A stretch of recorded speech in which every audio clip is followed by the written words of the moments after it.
But wait, there's more.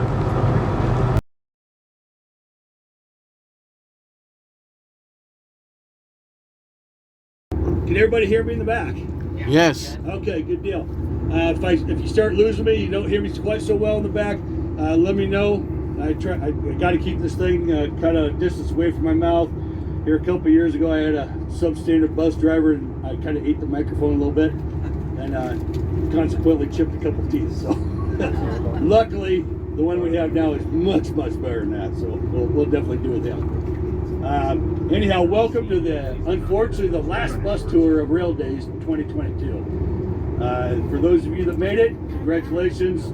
For those of you that didn't, sorry, you're not here. But anyhow, this is the world's largest classification yard, bar none. Any people from Texas here, by chance? Okay, Baseless Yard, unbelievably, is not near as big as this yard. So we're not even going to get into that today. So, we had that issue here yesterday. I had a couple of people from Texas on there. So you claim this yard's bigger than Bezos, huh? And I'm like, well, look it up on Google. It's going to tell you how big things are. So, but just to let you know what we're dealing with here today, Bailey Yard encompasses 2,850 acres of land. That puts us area-wise 8 miles from our eastern yard limit and to the west. So 8 miles east to west and approximately 2 miles north to south. So I had a kind of a mathematical genius one time did some calculations and told me that for those of you who are familiar with Memorial Stadium here in Lincoln, Nebraska, they said, mathematically speaking, you could put 200 Memorial Stadiums in this yard. I'm not going to try that. It's going to take a lot of time out of my day, and I got better things to do. So I'll trust that person with their calculations. So basically, what we do here, this is not Bailey Yard is not an originating terminal, nor is it a final destination for any trains. This is like a big waypoint. We deal with two major types of trains here. One being a manifest train, which simply put is just like general goods. Everything that we have on our person here today, most likely at one point in time was on a train. So we haul all manner of commodities, pretty much no matter what it is. Bottles, bottle caps, sunglasses, you name it, it's all on. We haul it all through here. That's where the bulk of our business comes from as a classification yard is for those trains. The other type of train that we run through here is called a unit train, or in times gone past, it used to be referred to as a bulk commodity train. Examples of that would be like a coal train, or a lot of intermodal trains, and at the end of the year during harvest time, a lot of your grain trains will be designated as unit trains. And those trains are trains that don't need to be classified, because all they do is they make a circle. They have the same origin point and the same destination. They just go back and forth to those points. So what I mean by classifying a train is when you look at a train, like you take this one out to your left over here, you see all different kinds of cars here. And all those cars on that particular train, when it departs here, they are not all destined to go to the same location. Some of those cars might be going to Minneapolis, Minnesota. Some of them might be destined to go Miami, Florida. Who knows? But any place in the United States, we could be taking these cars, including Mexico and Canada. So when these cars probably just a few hours ago were on another train coming out of Cheyenne, Wyoming, and ended up here in North Platte on the grout. This is a crew change point for that crew. So consequently, what we do is we take that train, and once it parks itself here, that train, as it was seen at that time, ceases to exist anymore. And what we're going to do is we're going to take that train and we're going to tear it apart. We're going to take all the cars that are going to one destination and put them on one rail, and so forth and so forth. So within that train, there might be 20 or 30 or 50 different destinations for those cars. So we do that via what we call the hump system. Now the hump system is a real basic principle. A hump is just a small hill, a small mound of tracks that go over the top of it. And in this yard, we happen to have two humps. Most yards are lucky if they have one, and we happen to have two.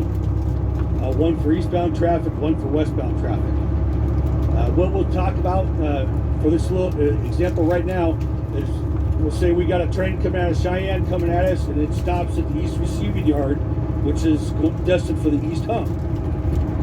So once that train crew comes in, they chop off their locomotives off the head end, they detach it from the train, and they bring them up to the service track to get work done. And they go about their business after that.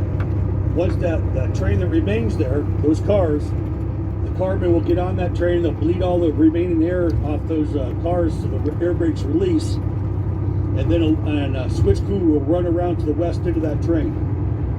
Now that switch crew, and all the switch crews we have here in Bailey are remote control. So that means when you see a locomotive running around here with flashing lights on top of it, yellow lights or orange lights, that locomotive is in remote control mode. So there may or may not be a person on that locomotive. That operator might be as far as 2 miles away from it and operating that. So what they'll do is they'll take that remote control locomotive all the way down to the west end of the track, and there will be somebody physically on it at that point. And they'll come around and they'll tack on to the west end of one of those trains. They'll get a ride from there once they make sure they've got a secure connection down to the east end.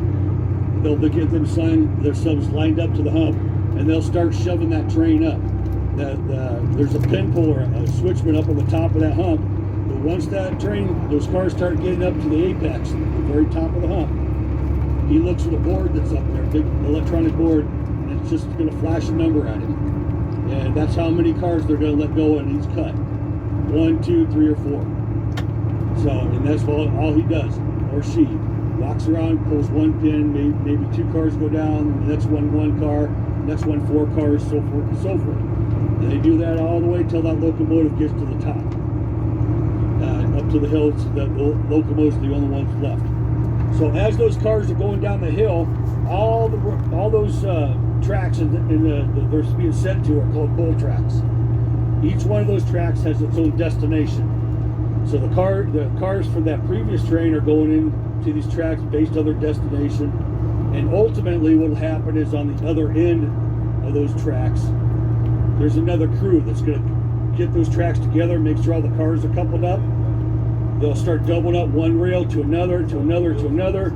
They'll pull them out, and then they'll set those trains right here. And that's the next outbound train with a new train symbol and another crew. So that whole process, on average, may take about 12 hours or less for that to happen. So from the time a car stops to the time it's going again is usually about 12 hours. So that's, now when we were talking about the bull tracks, try to give you a visual on what a bull track looks like. Number one, it's imagine a tree laying on its side, and you have the main trunk. So let's just say that's a main rail that's going down the hill. And then as it branches off into 2 main branches, just like the tracks branch off too. And then those 2 tracks turn into 2 more tracks, and they just exponentially start branching out. So within our 2 humps, our example right here would be in the east hump. That hump will branch out to have 64 tracks. Wow. So we have 64 destinations we can be humping during the day. And those destinations for those rails aren't set in stone. They can change as the trains are built. We're not running anymore to Hinkle today, so the rail that was going to Hinkle, Oregon is going to turn into something else. And that can happen throughout the shift. Some rails always have the same destination because we just have lots of cars that go to that destination. So it's a fluid ordeal. So all those cars are going into those destinations, or into those rails, and they get coupled up and took out by the crew behind them and built on a new train. So that's pretty much down and dirty what the purpose of this yard is. And that's done here 24 hours a day, 364 days out of the year. 65 actually. You gotta have a sick day once in a while. So, but yeah, we're a non-stop organization. We don't stop for holidays. We don't stop for weather. Doesn't matter what things are happening around us. This place is going to be working during it. Doesn't matter. We passed that. We already. Yeah. Okay. Yeah, I know. Unfortunately, this coal train kind of blocked our view of a pretty interesting sight. On the other side of it's a big long building. If you ever go across the Buffalo Bill overpass, you'll see it. It's got a big sign that says wheel defect detector. Years ago, back in the mid-2000s, when we were really hauling a lot of coal trains through here, we were just through the amount of use of these trains, of these coal cars, we were having an issue with micro stress fractures. And those are fractures. They're so small in the wheels, and oftentimes embedded into the wheels, you can't see them. Even with a magnifying glass, you can't see these fractures. So they were starting to cause us some issues with trains and breaking down en route and things like that.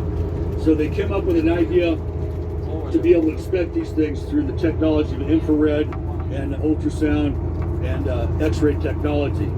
They come up with that wheel defect detector. And what would happen is they would take a coal train and they would slow it down to 5 miles per hour when it was coming into the yard.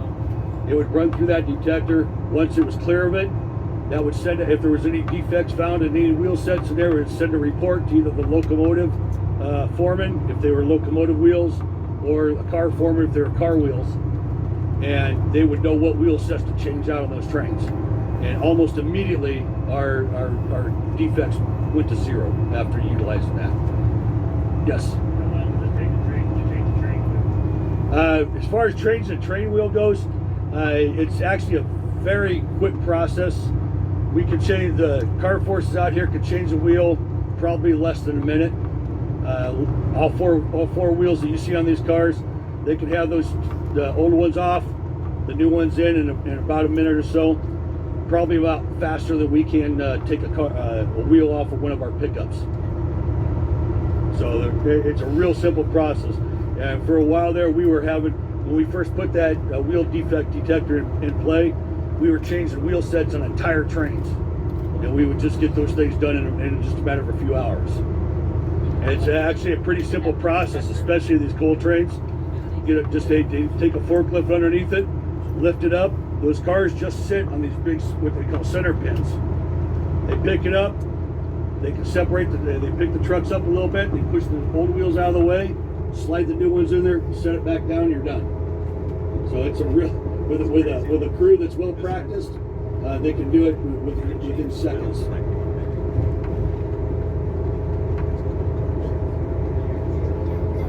They prefer the cars to be empty, but they can do it full if they need to. So.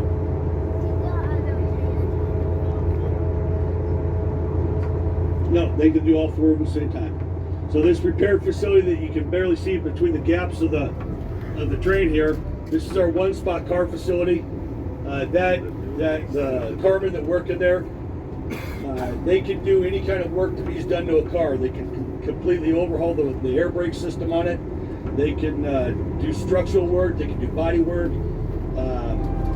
The bulk of what they do is they change out wheel sets. I don't know if you were able to see it when we drove by, but there's several rows of wheels, different size wheels sitting out over there, and that's a lot of what they do is change wheel sets. I mean, that is a big job here in this yard. We average changing approximately 10,000 wheel sets a year here. So those wheels, once they're changed out, and once we're done using them, they go to a facility to where those wheels are rebuilt. They can press those wheels off the axles. They'll change out the bearings, the hubs, and everything on them. They'll reforge the wheels if necessary, retread them, put it back together, and we'll put it back in service again. Now, we don't do that here. There's several companies outside contracted companies that do that, and so we don't do that on site. Exactly. That's why a lot of times if you travel the interstates a lot, you'll see a lot of these semis with lots of wheel sets on there. They're being transported to and from. Most of them, if you're seeing them in Nebraska, they're mostly coming from North Platte or going to North Platte. So, or we're in North Platte recently. So, I was informed of this. This is a learning point for me because I just learned this today. On average, a wheel set weighs about 2,800 pounds, give or take, because we do have different size wheels for different size cars. So some of them are going to be heavier, maybe lighter, but average weight is about 2,800 pounds.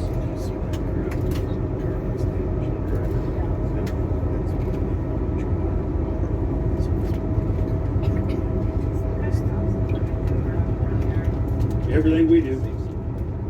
Women on the railroad do exactly the same job as men.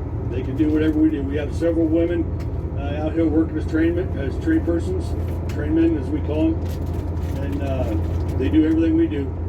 We don't. Their jobs aren't any different. They're out there in all weather conditions with us, and do a great job overall. But we have we have quite a few women that are engineers, operate the locomotives. A lot of them like to actually work out here in the yard, and for whatever reason, they like to be in 100-degree heat like everybody else. So, but yeah, we know there's not very much discriminatory practice here. Everybody's treated equally for the most part.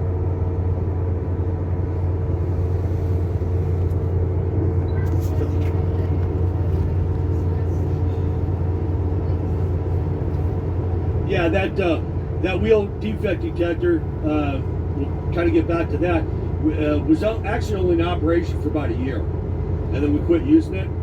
And we didn't use it because it didn't work anymore. But what it did, by developing that, we actually were able to develop the technology. It kind of opened the door for new technology to where we can do the same thing where we used to use that exclusively for coal trains. We can now do that for all trains that travel our main lines at maximum authorized speed. So now any train that travels on our main lines can go through that same detector like that, except for it's just a big square box now. And it just, they run through it, and if they have a problem with the wheels, unless it's an actual danger at that particular time, that train will keep going to its next destination. When it hits that destination, the car forces or the locomotive forces will get that report, and they know to change those wheel sets at that location. So now it's really made a lot of improvement. So we still keep that in use. I think they run a couple trains a year through that thing just to dust off the cobwebs. But outside of that, it's really not in use anymore. It's not really practical, one train at a time at 5 miles an hour, especially with the length of trains we're running right now.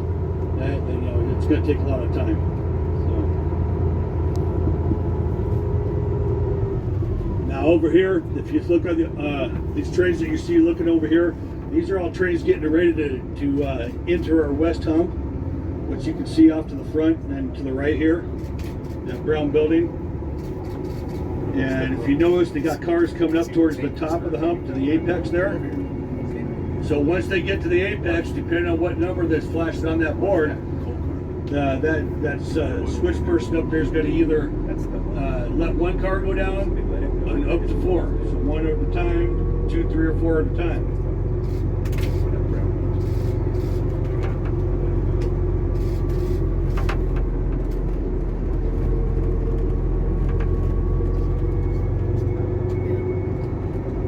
And it looks like it's 3 this time. Now, can everybody hear that little squealing sound that you hear there? Okay, once we let go of these cars, they're going down the hill. Okay, although Mother Nature's helping us out quite a bit by throwing these cars down the hill, okay, we don't rely on that help to get the entire way into the rail. We do have to still monitor and control the speed of those cars. So once the pin is pulled and they're on their own going down the hill, there's a term that we use. It's a mathematical equation that becomes all important, and it's called distance to couple. So that's the point from wherever that car is located at as it's moving to how far it has to go to its destination rail before it meets the next car in that rail. And obviously, since those kind of cars are moving, that's a number that's constantly changing. So the computers are monitoring that, and we're monitoring the speed, the amount of inertia that's built up in those cars. And the goal is to when those two cars meet each other in that rail, that they make a coupling at no greater than 2 miles per hour. So that way we're not risking damaging the cars or any of the product that might be inside. Yes, sir? It's only braking it's controlling, correct? I mean, the speed is generated because of gravity, and then it's a braking that's slowing it down. Exactly. Yeah. Now that squealing sound we heard there, what we control is we can slow it down. We don't really have a way of speeding it up, but when there's enough angle or slope on those humps where even during cold weather they should get going pretty good. So we almost always have to slow cars down. So what retarders are, the best way to describe what a retarder is just think of a gigantic flat disc brake like you'd have on your vehicle. And as the car is going down the rail, it starts to go between two great big flat pieces of steel. And if they need to slow that car down, they slam that steel together like a brake, and steel on steel, you can imagine the noise it makes. We'll try to get up close and personal with that here in a little bit once we get to the east hump on our way back to the spike. If anybody has an aversion to fingernails on chalkboards times 100, you might want to start putting something in your ears when we get close to the east hump. If they're humping cars, they may not be, but we will actually get to see the retarders. We have a set of retarders out there that we removed from the bowl a while back to replace with new ones, so you'll actually get a really good look at what those look like.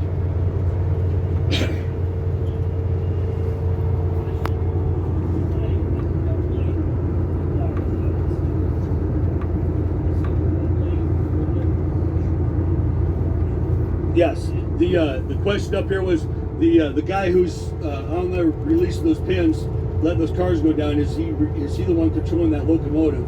And the answer is yes. So he's the one. He's in full control of that locomotive that's shoving those cars towards the hump. He can speed it up. He can slow it down. He can stop it. He can back it up. He can do whatever he needs to with those cars. So he's in complete control of it. Yes. How are the pins pulled? Is it manually or all electronic? Yes, the pins are actually pulled manually, and the way that works is when those cars are in what we call a neutral position. That means they have no pressure on them whatsoever. So they're not being pulled apart or they're not being pushed together.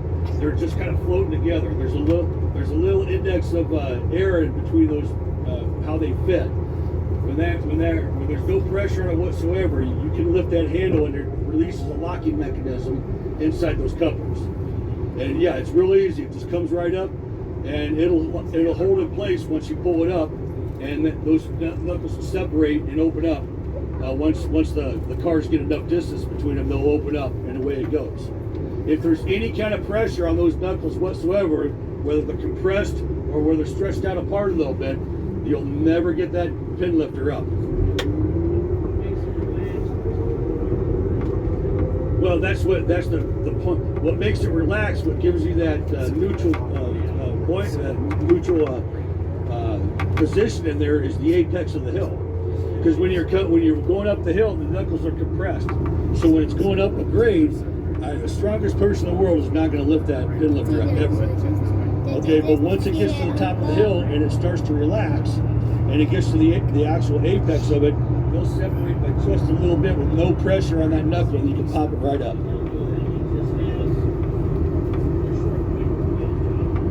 Yeah, and it's a completely predictable window.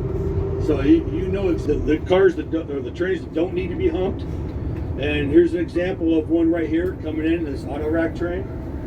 This facility here is called our eastbound run through, and this is designed to facilitate and expedite the movement of those unit trains. The way we do that is, since those cars don't have to be humped, we try to keep the locomotives on the trains as much as possible. So unless they need repair work or they have to go in for some kind of mandatory maintenance, the locomotives will stay on the trains. And once those locomotives, what will happen is the crew gets on there, they disembark from the train after they've tied it down. The car forces, locomotive forces will get on there, they'll start working the locomotives. When I say working locomotives, I mean they're going to refuel it, they're going to resand it, they're going to clean it up, do any kind of maintenance that may need to be done that can be done outside of the shop, get them ready to go. The car forces are going to get on there, make sure all the air brakes are 100% operational, and any light repairs, maybe change some brake shoes on the rail if they need to, and get that ready to go. And once the train is certified to be travel worthy, the next crew is called, they jump on it, away it goes. So the stop and go time for the time a train stops to the time it's going again averages about 5 hours, 5 to 6 hours. As opposed to the humps here, from about the time they stop to the time it's going again averages about 12 hours, a little bit more. Yes, ma'am. once the train leaves, how many people are operating it? Normally a minimum of 2 right now, and then depending on if that train has work to do, like cars to set out en route or pick up, if they have more than about 2 or 3 set outs, then they have to have a third member on there called a brakeman. So there can be up to 3. Yes. Well, actually, I think that's changed now, and unfortunately, we're the first largest user of diesel, because the Navy is largely nuclear now. Yeah, a few years ago, we used to be in competition with the Navy to see who could burn up the most diesel fuel in a day, and I think the Navy got smart and went nuclear on us, and so now we're the biggest users of diesel. So, through here, I really have no idea. It's more than I care to pay for. I guarantee you that. Yeah, there's a lot of that information is a little dated. So like everybody saw the fuel tanks back there that we were looking at. Back in the we were running lots of coal trains back here between 2003 and 2007. We would actually refill that blue one every day. So our diesel fuel is pumped in here by a pipeline. And so that we would actually drain and refill that thing up once every 24 hours. It's posted on the side of there. I don't know off the top of my head how much is in there. I'm not supposed to know that for security reasons in case we have terrorists on here. And I don't want to let them know how much diesel fuel's on board. But it wouldn't do you any good to start blowing one of those up. You can't burn that diesel fuel to save your life. And don't make the mistake to think that you're going to steal the diesel fuel from a locomotive, because I promise you, your Dodge Ram will not run on it, and you will gum that thing up worse than you'll ever go shake a stick at. No, it's very thin, very thin. Are we stopping this round, or are we going to have to go? Okay. There's a train down there. Good deal. Yeah, we're gonna coming over this bridge here. We're gonna stop for a little bit. Great place to take some pictures. Give you a real unique view. A lot of people don't ever get the chance to be close up and above a full unit train.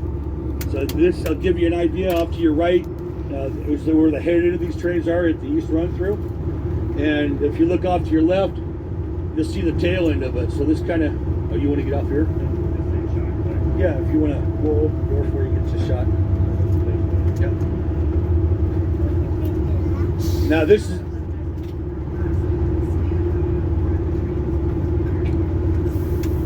the only place in town there's a few places, overpasses there that you can do that with too. They have sidewalks on the side of them.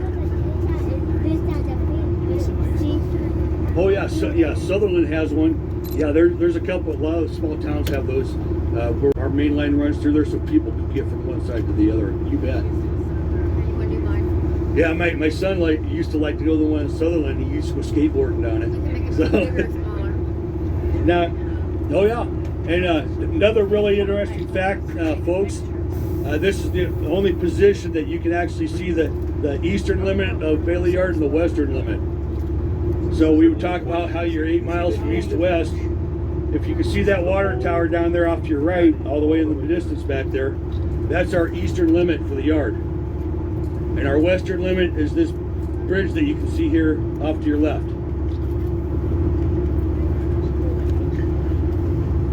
That's a good question. A lot.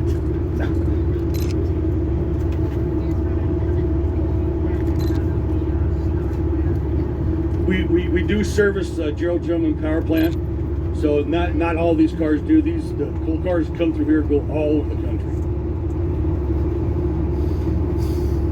Yes, ma'am.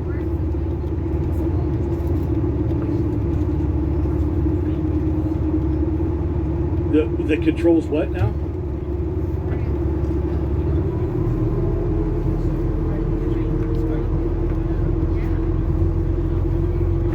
Well, what determines that is it depends on the destination of the cars, and it depends on which train those cars are on, and that determines whether we drop the cars off it en route or we take them specifically there.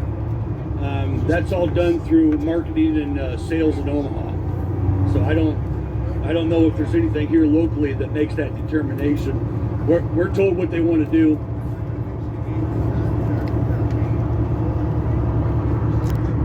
Oh, is there a main operations center?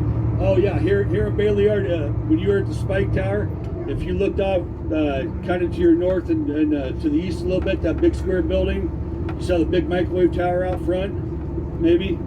Okay, that's the yard office right there. Okay, inside that yard office, we have the 3 superintendents that control this area. A lot of senior managers. You have a lot of clerk staff. Your train crews report to that building. Yeah, a lot of parking lot. And my little office is in the corner of that building. And I'm trying to hide from everybody at all times.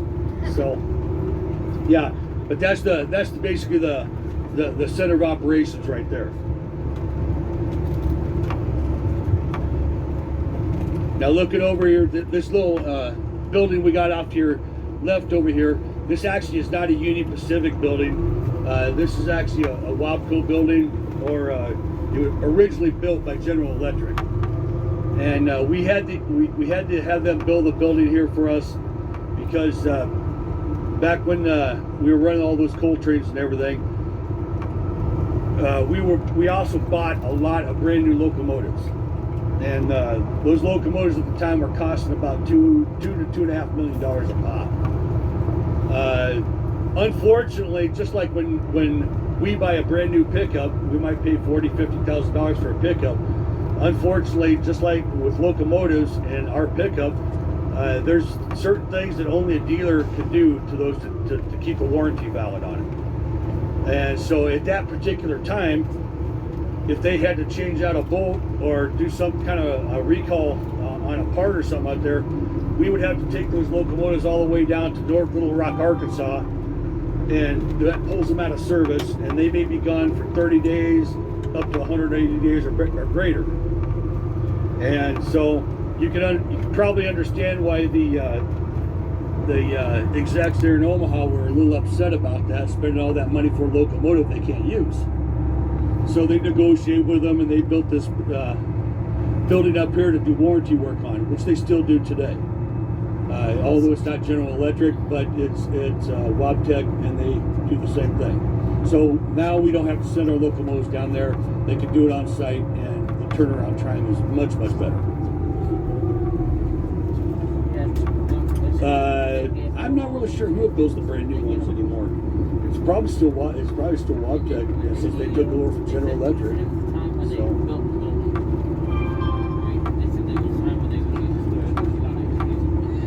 The new engines, each one of those is running right about 5,000 horsepower.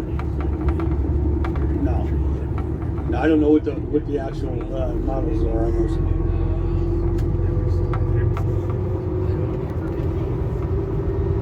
See, the number of employees we have here right now, we're averaging about 2,600 employees, crafts employees, and with bandsmen on there, you're probably looking at 2,800.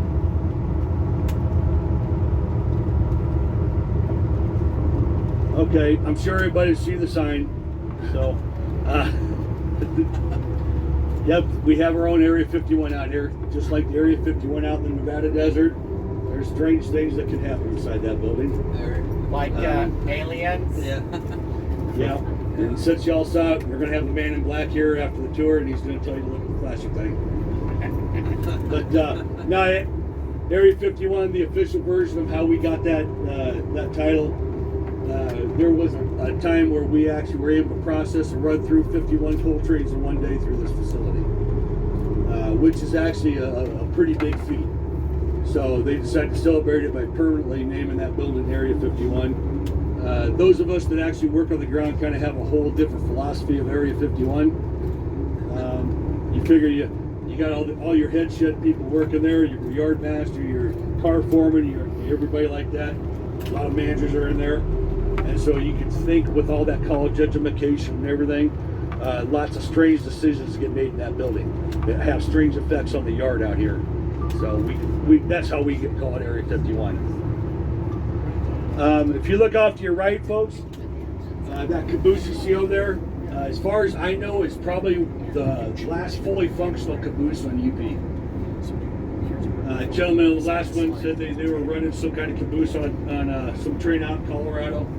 I don't know whether it was a fully functional one or not. I know there are other locations in UP where we do use cabooses, but they're not used as a fully functional caboose. And what we use this one for is just like everybody that was enjoying our nice weather yesterday, up there in the triple digits and everything. Well, we do actually have the polar opposite here in North Platte. In the wintertime, we can get to 100 below zero with the wind chill out here. And so you can go from 100 degrees above to 100 below. Sometimes it happens in an afternoon. You know, you never know around this place. But if the weather gets too bad to where we can't use four-wheel drive vehicles to relieve our crews out on the lines, we'll take locomotives and put one on either side of that caboose, put our relief crews in there, and then take them out via rail to relieve our crews. Bring the off-going crews back. Yes, sir. I just wanted to hear you correctly. Did you say that there are, in some cases, that you're still using cabooses? Well, they use them, but not in the capacity of the traditional use of caboose. Okay. For example, I originally hired on in Council Bluffs, and there's a job in Omaha that we used to have to work where there was a point where we used to have to shove for like 6 or 8 miles, which means shoving that train backwards and into the Burlington Northern Yard there in Omaha, and then pull out so we could go over the bridge to Council Bluffs from Omaha. Well, that's right. Anybody that's been in train service before and has ever ridden a car, 8 miles of riding the side of a car is a horrible, horrible thing that you have to do, and incredibly dangerous. Right. And so they have a dysfunctional caboose that we use to tack on the bottom, the rear end of that train, so you can stand on a platform and protect your shove at that point. So it's not fully functional. We use it, but it's not functioning in the capacity of a caboose in a traditional sense. Yes.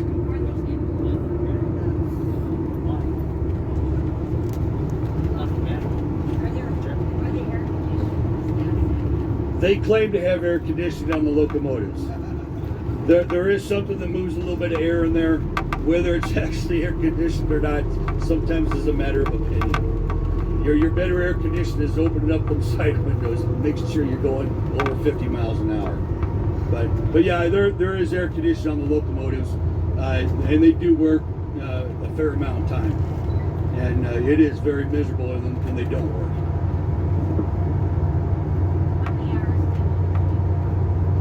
As far hours of service for train service employees is 12 hours. So we can be in an on-duty capacity for 12 hours.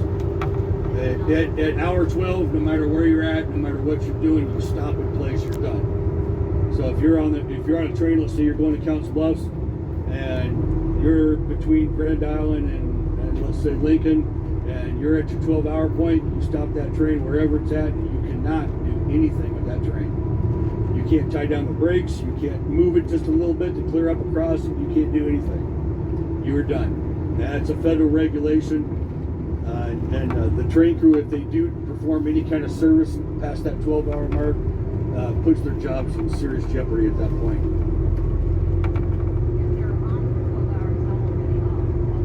Well, the rest cycle works. If you're on duty for less than 12 hours, you have a minimum of 10 hours of rest that you're allotted. If you're on duty for 12 hours, then any amount of time you're on for 12 hours your rest is exactly the same that you're on duty for. So if I worked for 12 hours and 18 minutes, my rest time is 12 hours and 18 minutes. And it goes on from there.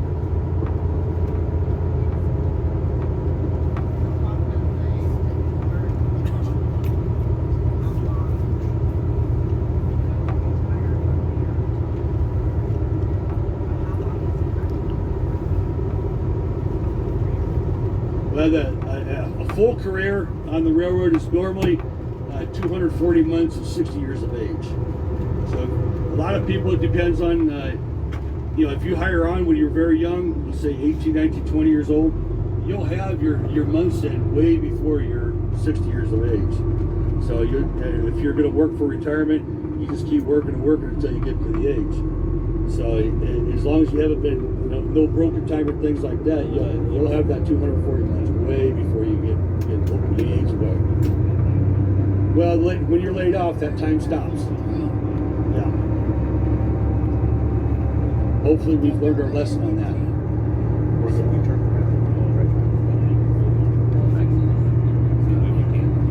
Yeah, it happens quite often.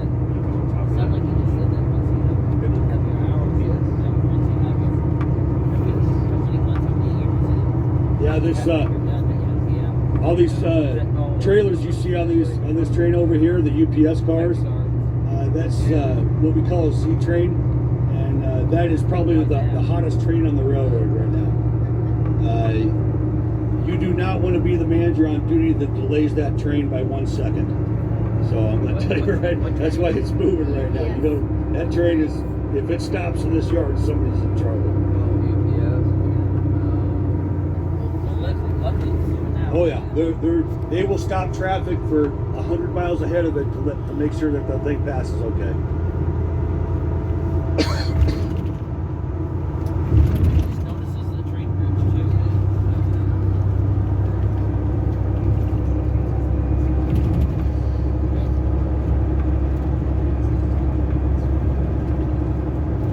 Okay, now up here on the other side of this hill, all these cars that you see here that will be on our right hand side here. Now these are all cars that are waiting to go into the east hump. Just to kind of give you an idea how fluid traffic is in here, 2 bus tours ago, this whole receiving yard here was completely empty. The hump crews had humped out all the trains that they needed, and by the next crew, the next bus tour, which was the one just before this, it was filled up again. So it's kind of strange how that works, because you know, you figure you come in a bit of the yard and you're just going to see trains and locomotives flying all over the place and moving to this, moving to that, and can't do anything. And it's actually pretty subtle how things happen. They just kind of sneak up on you and they're there. It was kind of a neat thing to see this thing empty one tour, and we actually watched them hump off the last train that was in the rail, and the next tour we came through, the yard was full again. So that's how many trains we're dealing with today. On average, we will process about 139 trains a day through here.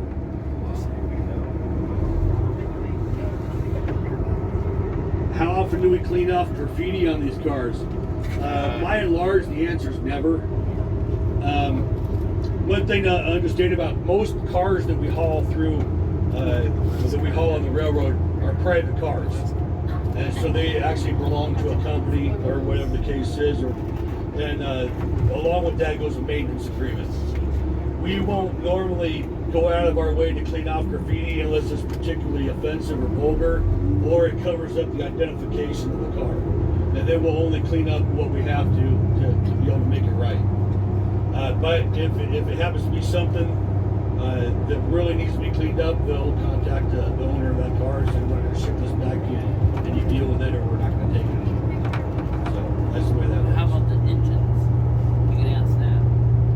What about the engines? If they have graffiti? Engines are basically the same way as far as graffiti goes.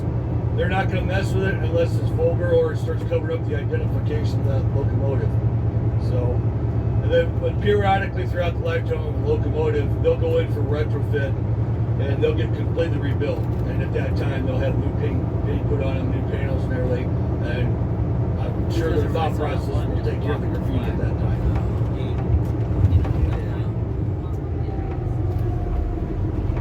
Oh yeah, we have transients. We don't really have a problem with transients here in North Platte near as much as other locations do.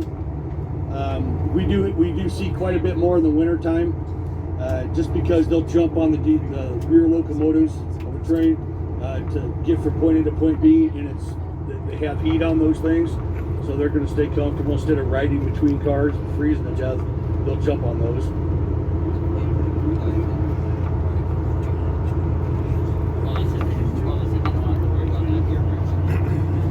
There's all kinds of those guys.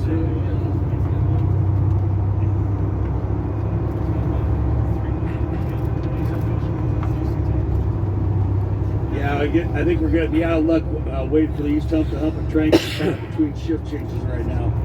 So.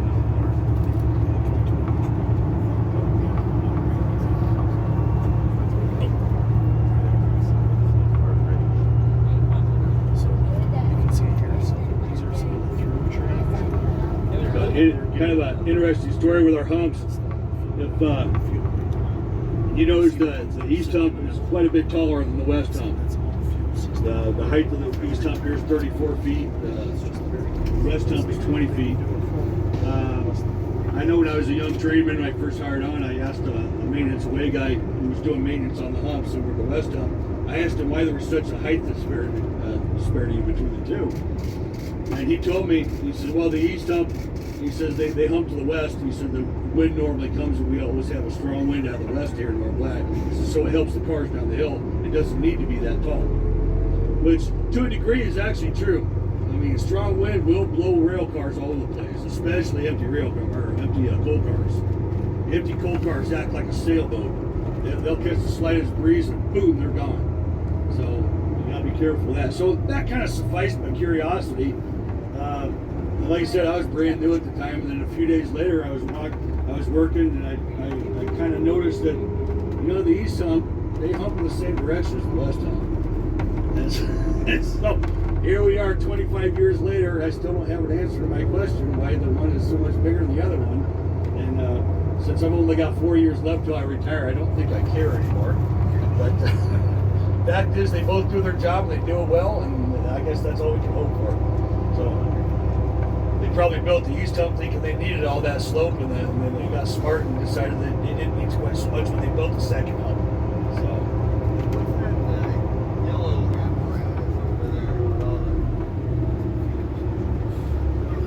Oh, that erector set looking thing? Yeah, that's our eastbound run through. That's where we process the unit trains. So they stop the head in there, and that's where they get serviced and everything. And then the whole train stays together. Yeah, they fuel it up, they resand it, they do everything with that thing. And then they once it's all done, the next crew jumps on it, and the way it goes. Yeah, the one over the west side that we saw earlier was the older of the two. Okay. It's yeah, we'll be down there. I got you in mind, but that was the older of the two, and so it's a little bit different philosophy. Those unit trains come in there and stop, and they have to detach the locomotives to bring them to the rack instead of keep them on the train. So that is a little bit different, not quite as proficient as the east side, but it still expedites the run of those trains. Okay, well, coming down this little road here, we were talking about the bolt tracks earlier. We'll get a good look at the bolt tracks. Unfortunately, it still doesn't give you the best possible perspective, but you'll get an idea how these things look. You'll be able to see the retarders, and you'll get to see a real good view of the retarders, because right next to where the bus is going to be, we have a bunch of retarders that we replaced here a while back, and they're just laying there waiting to be hauled off. So you'll be able to see exactly what they look like. And then we'll pull up from there a little bit, and we have a couple gentlemen here that need to take some pictures. So.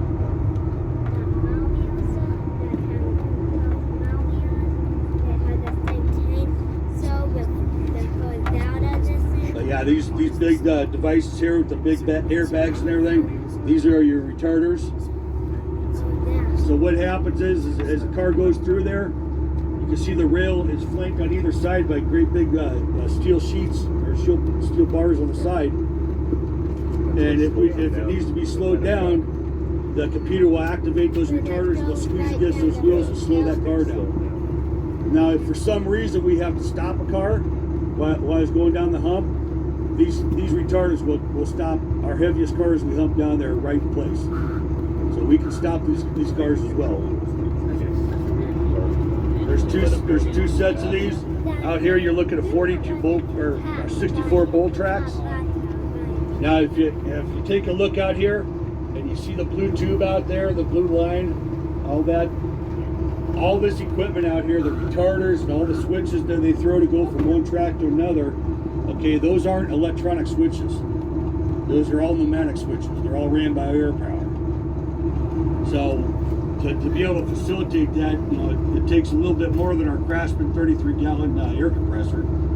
And I'll show you where we get that air power from here in just a minute. Let's kind of pull right up here a little bit, and then probably angle off kind of towards that gray box right there. They're going to want to get a shot of the bus, and then in the background, they want to capture these cars here. You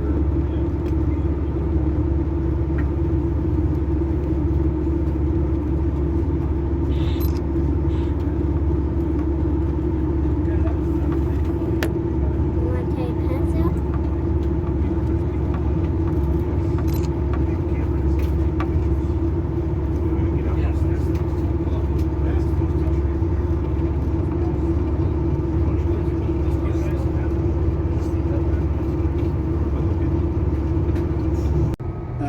Somebody got a question? Oh, my job by craft, I'm a switchman and a conductor. I hired on in Council Bluffs, Iowa, back in 1998, and I ended up out here in North Platte because, like a lot of things on the railroad, we work, since we're unionized, we work under a seniority system. Well, I wouldn't be able to work in Council Bluffs for very long. I used to get forced out here in North Platte because that's within our seniority district. And I got really tired of breaking a lease every 6 months, one in North Platte, and then 6 months later in Council Bluffs, and back and forth, back and forth. So the last time I got forced out here, I just said, heck with it, I'll stay in North Platte. And I've been here ever since. So, and I don't regret it. I really like this community. It's a lot better than living in the Omaha metro area. And so, and I really enjoy it. But anyhow, we were talking about that air compressor. This big building right here with this compressor for the East Hump. We do get the air compressors in there right now are operating off of electricity. If we happen to lose electrical power for whatever reason, there's 3 great big diesel engines in there that'll kick right up and pick up, and it's just a flawless process.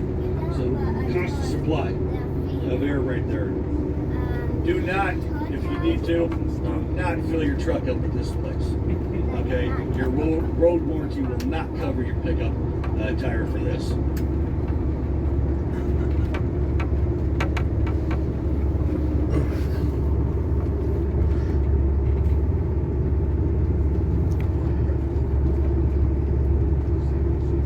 It's not built for a truck. Oh, try to air up the tire. Yeah. No, those signals, they were probably in use over here. When they took them out, they just moved them over there. Yeah, that's not an operating signal.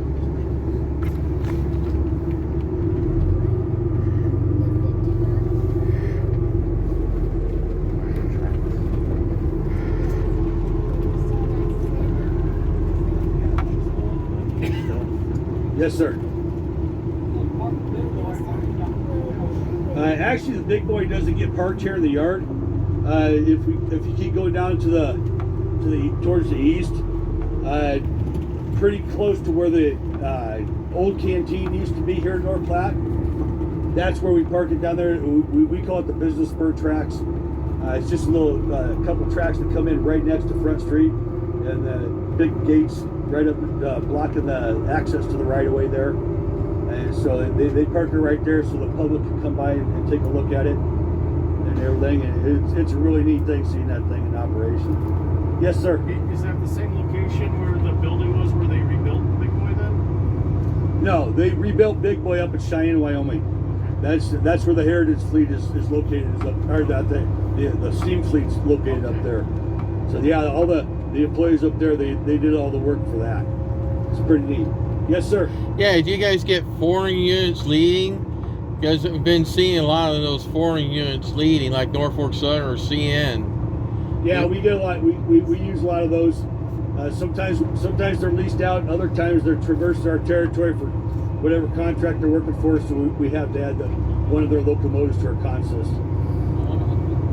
Do you guys get on occasion? Well, yeah, question up front. How do we deal with security in this place? And that's kind of North Platte is a really unique area, not just because of what we have here with Bailey Yard, but we're also a small enough community that everybody that works here pretty much knows who belongs here. So if anybody on this bus outside of myself was out here just wandering around, I can guarantee you within a few minutes you'd either have a special agent out here, a railroad policeman, or you'd have the sheriff's department out here, interviewing you and doing a background check to see if you got any warrants and then escorting you off property. So that's the employees themselves are our biggest asset for security in this yard. And anything suspicious that we see, we report it. We found all kinds of things on our locomotives here. I think it's about 10 or 12 years ago, the car forces in here were working on a locomotive and they were taking some panels off to get the access to whatnot, and I think they found a bunch of kilos of cocaine in there. So we found weapons on these things. We found drug supplies. We find and you can backtrack that down. Yeah, it did come up from Mexico. That's where normally that stuff happens. And for whatever reason, it didn't get picked up until it got here. So who knows what happened? Now this building here, immediately off to your left, is our supply building. The Bailey Yard is big enough to where we're actually utilize probably as much product as a small town or maybe a small city. This supply facility here, anything that we need here in Bailey Yard, whether it be pencils, whether it be bottled water, locomotive engines or whatnot, all comes through supply. It's really not practical for us to need something to go to Walmart and go buy it. Because chances are, if we need one of something here, we're going to need 1,000 or more of something. So it's actually set up a lot like a military supply depot. And for those of you who've ever experienced military supply systems, the people in there are just as stingy as military supply people are too. So.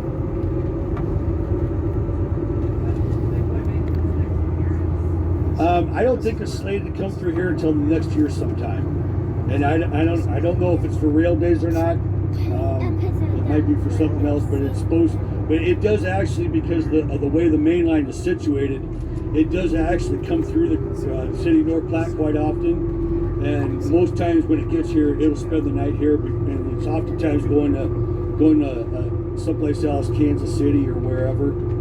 And but it always pretty much stops here overnight. Now, whether it will spend any amount of time here next year, I really don't know. Not this year. It was here last year, but it wasn't supposed to be here this year. No, I don't know where it's at right now. It could very well be.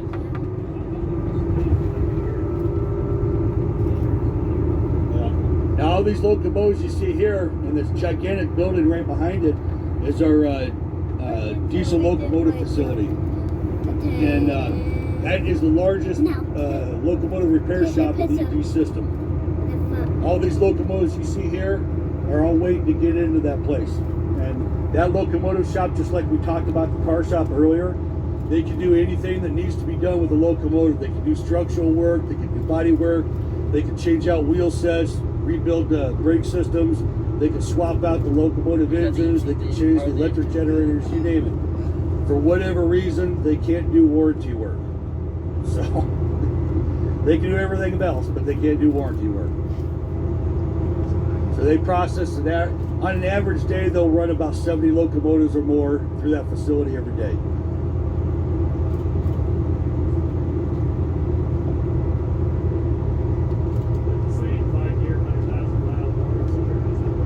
No, I don't really understand how the warranty for locomotives work. It seems pretty convoluted to me, and so I let the bean counters in Omaha figure that one out. It's just something that doesn't concern me. As long as it works when I need it to work, that's all I care about. So, excuse me. No, I don't really have a favorite locomotive. My favorite locomotive is the one that the heat works in the wintertime and the air conditioner works in the summertime. Outside of that, it could be anything it wants. So, Yeah, there's nothing more miserable than being on a locomotive in the winter when the heat don't work on it.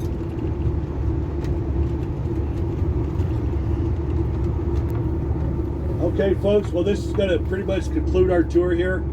If anybody else has any more questions, I'll be around for a while after this tour. You feel free to come up and ask questions. I'll be more than happy to answer them as best I can. This is our last tour of the day, so this is the last thing we're doing for Rail Days. Rail Days here actually does continue on tomorrow, but unfortunately we don't have any more bus tours. If you have the opportunity, I highly recommend that you visit the Lincoln County Historical Society, the museum down here across from the fairgrounds. It's a really, really neat museum. They have some really awesome displays in there. Behind the museum itself, there's a mock town behind it that has a lot of original buildings from the old North Platte. So a lot of the wood structures back there, a lot of those buildings are well over 100 years old.